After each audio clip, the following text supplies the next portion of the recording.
See, round here we have a number of hermits. There's a guy out there building that boat, and he's essentially a non-joiner, a poor consumer, and the community, they live a lot along here, and they're not working class people. They are people who dropped out of college because they saw it was stupid. And they're that sort of people. We would call them perhaps beatniks. But you see, the city doesn't like it because they aren't owning the right sort of cars, and therefore the local car salesman isn't doing business through them. They don't have lawns, and so nobody can sell them lawnmowers. They hardly use dishwashers, appliances of that kind. They don't need them.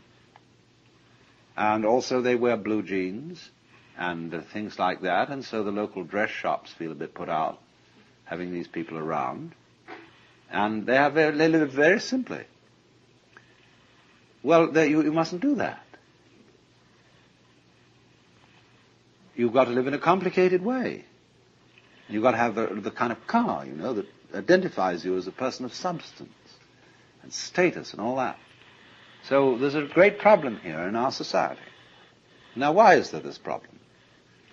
There's always a very inconsiderable minority of these non-joiners or people who check out of the game. But you will find that insecure societies are the most intolerant of those who are non-joiners. They are so unsure of the validity of their game rules that they say everyone must play. Now that's a double bind. You can't say to a person, you must play, because what you're saying is, you are required to do something which will be acceptable only if you do it voluntarily. You see? So everyone must play is the rule in the United States. And it's the rule in almost all Republican governments. I mean Republican in the sense of democratic. Because they're very uneasy. Because everybody's responsible. You mean you may try not to be and avoid it and say, oh, let the senators take care of it or the president. But theoretically, everyone's responsible. Now that's terrifying. See, it's all right when you know what's right.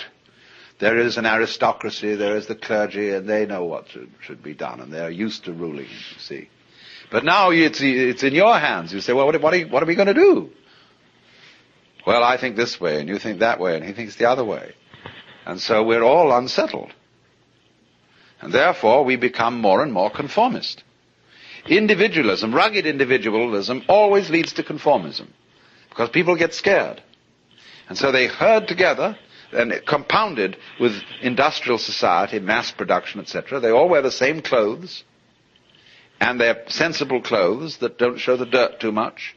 And we get duller and drabber, and with the exception of the Californian Revolution.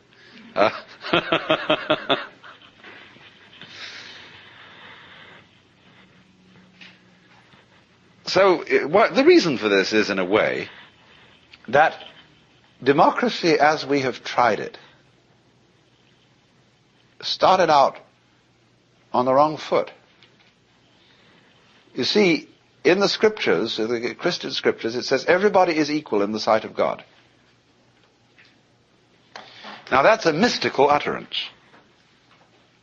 That means that from the standpoint of God, all people are divine and are playing their true function. And that is something that is true on a certain plane of consciousness. But come down a step and try to apply the mystical insight in the practical affairs of everyday life, and what do you get? You get a parody of mysticism. You get the idea not that everybody is equal in the sight of God, but that all people are equally inferior. And that's why all bureaucracies are rude, why the police are rude, and why you are made to wait in lines and are obstreperous income tax individuals and all that sort of person. Because everybody's a crook. Everybody's equally inferior. See, that becomes the parody of democracy. And that kind of society, watch out for it. It turns in a quick click into fascism because of its terror of the outsider. Now, a free and easy society loves outsiders. In fact, it's a little bad for the outsider's integrity because he becomes the holy man, see? And people make salams and give him food and all that. They really take care of the outsider because they know that man is doing for us what we haven't got the guts to do. That outsider who lives up there in the mountain is at the highest peak of human evolution. His consciousness is one with the divine. And great, just there is someone like that around. It makes you feel a little better. He has realized, he knows what it's all about. And so we need a number of those people. Even though they don't join our game, they tell us, you see, what you're doing is only a game. It's okay, I'm not going to condemn you, but it is only a game, and we up on that mountaintop are watching you. We love you, we have compassion for you, and but excuse please, we aren't going to join. So that gives the community great strength, because it tells the government in no uncertain terms that there's something more than government.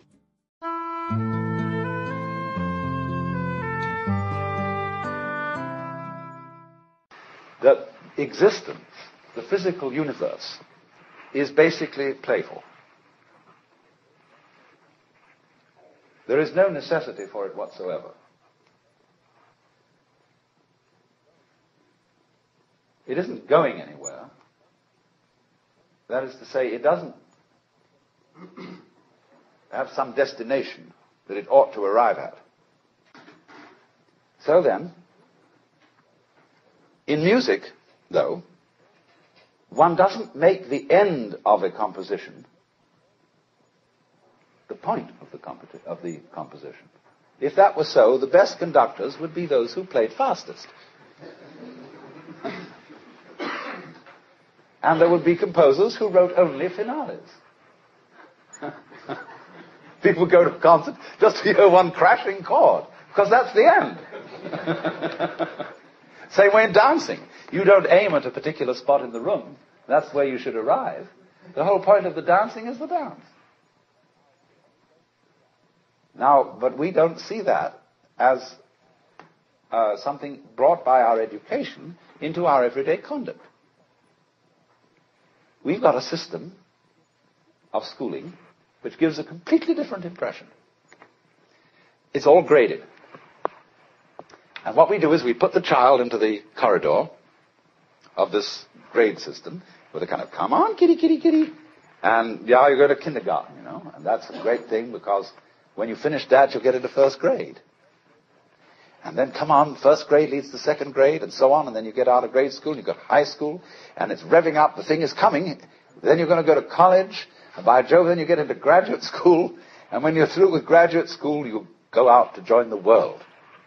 And then you get into some racket where you're selling insurance, and they've got that quota to make, and you're going to make that, and all the time, the thing is coming. It's coming, that great thing, the success you're working for. Then when you wake up one day about 40 years old, you say, my God, I've arrived. I'm there. And you don't feel very different from what you always felt. And there's a slight letdown because you feel there's a hoax. And there was a hoax.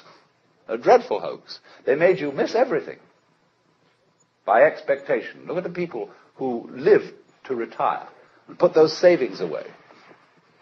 And then when they're 65, they don't have any energy left. They're more or less impotent.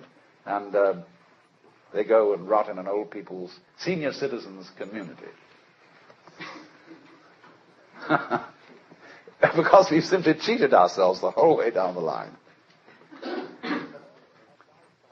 We thought of life by analogy with a journey, with a pilgrimage, which had a serious purpose at the end. And the thing was to get to that end.